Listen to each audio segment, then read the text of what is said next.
points away from passing Kareem on that all-time scoring list for the NBA. Lakers play tonight against the Thunder. Yesterday, LeBron sat down with Michael Wilbon and was asked how he ended up in this position. Take a listen. It's still mind-boggling to myself. I've never said I wanted to lead the league in scoring, or for sure never said I wanted to be the all-time leader in scoring. Well, you are poised to be there, LeBron. Shannon, is this mind-boggling to you? Yeah, it is. Because LeBron was not even born when this record was broken, Skip, in April of 1984. LeBron came along in December of 1984. Yep. And Skip, when LeBron breaks this record, he's only going to be the 7th man to have held it. And most of the guys, I mean, from Kareem to Wilt to Pettit to Shays to George Mikan, Joe Folks, the first one had 8,000 points. These guys, I mean, you look at Kareem, true big. Wilt, true big. George Mikan, true big. Shays was a power forward. I think Bob Pettit was a power forward. Folks was a power forward. But there were different types of power forwards back then. Because, Skip, I mean, you know, they're not like LeBron. They weren't athletic getting up and down.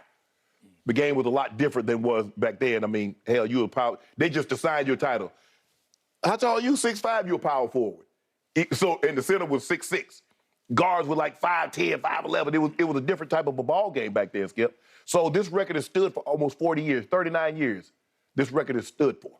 And for LeBron to be on the cusp, and like I said, KD opened my eyes when he said, I look at LeBron as a scorer that can pass the basketball. Y'all talk about pass first, now LeBron can score. And he can do it at a very high. Well, obviously he can. Yeah, but when you talk about great scorers, Skip, LeBron never mentioned. You talk about Jordan, you talk about Kobe, you talk about Kevin Durant, you talk about highlight guys that get highlight buckets, that can heat up and give you 20 points, 25 points. And although LeBron can give you those in a quarter, we don't look at LeBron, for whatever reason, the guy averages 27 points a game, but he's not looked at as a scorer. But somehow, when it's all said and done, he's going to be the greatest scorer. So, yeah, I like I said, I'm old enough to remember. I'm very fortunate. Sometimes I look like, damn, 55 about to be 55. But I remember a lot of things. I remember a lot of things have transpired that I'm old enough to remember, Skip. Yep. And I remember Kareem getting this record, and I thought once he retired, I'm looking at it like, okay, he broke the record at a little over 31,000 points, and here we are now at 38,000. I'm like, man, who the hell gonna break that record? Who can? Because I know how long Kareem played. He played 20 years, Skip. Who's gonna play 20 years, stay healthy enough to play enough games, have a high enough scoring average to get this? Like, and lo and behold, Skip, the guy wasn't even born. So is that what we're looking at right now, Skip? The guy that could potentially break LeBron's record is not even born yet? Is not even thought about being born? You're probably right. I would agree. It's no, I didn't think it was going to happen, and it's mind-blowing to me that LeBron is on the cusp of passing this man's record. It is also mind-boggling to me for many different reasons. Let's start with this. Michael Jordan won the scoring title 10 times. 10. LeBron James won it one time. 10-1?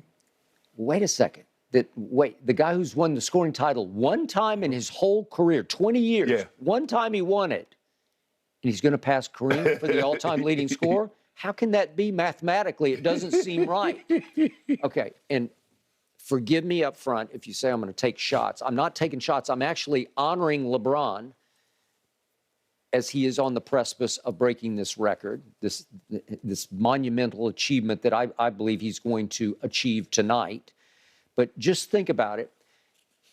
If I put it kindly, he's a below average shooter. I think you would, I'm talking about a jump shooter, right? Is that fair to say, just below average? Because I look at his career three-point average of 34.4%. And if you look at all the players who have played since he came into the league, where does he rank with 34.4? It's 184th. So in his NBA lifetime, he's the 184th best or worst, however you want to look at it, three-point shooter. So it wasn't a strength of his to shoot threes. But let me right? ask you a question. What about the top 10 guys? Where would he rank in jump shots compared to Abdul-Jabbar, Malone, Kobe, Jordan, Nowitzki, Chamberlain, O'Neal? They don't shoot jump shots for the most part. But my thing is, Skip, you can't just look at it and say, okay, what about the guys?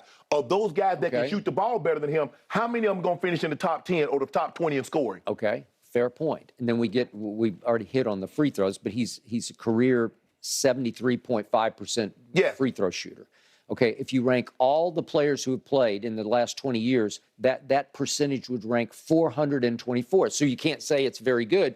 It's below average. So now, how do you do this? Okay, all those guys are big guys. What does LeBron have in common with all those big guys? I don't think any of them can score at the rim better than this guy can score at the rim.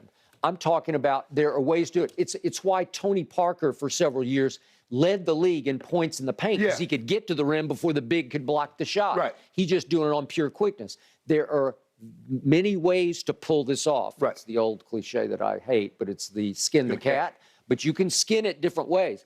He's skinning it by playing the greatest brand of bully ball I have ever seen. There's nobody once he began to grow into his man body, nobody could stop him from the rim. Right. When he decided, and I'm going to say it again, it's because he was born left-handed and plays right-handed that he has gifts at the rim where he can create on the fly at 6'9". I'm still giving people listing him at 6'8". I'm pretty sure he's 6'9", and I'm going to say he weighs 260.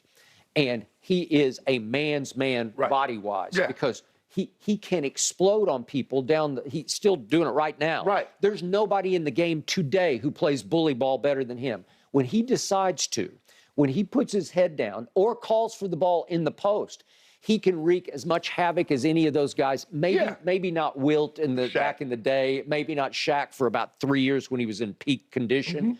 I mean, Wilt's just playing with a bunch of little guys who can't guard him, but he's just the Big Dipper. He's finger rolling points in.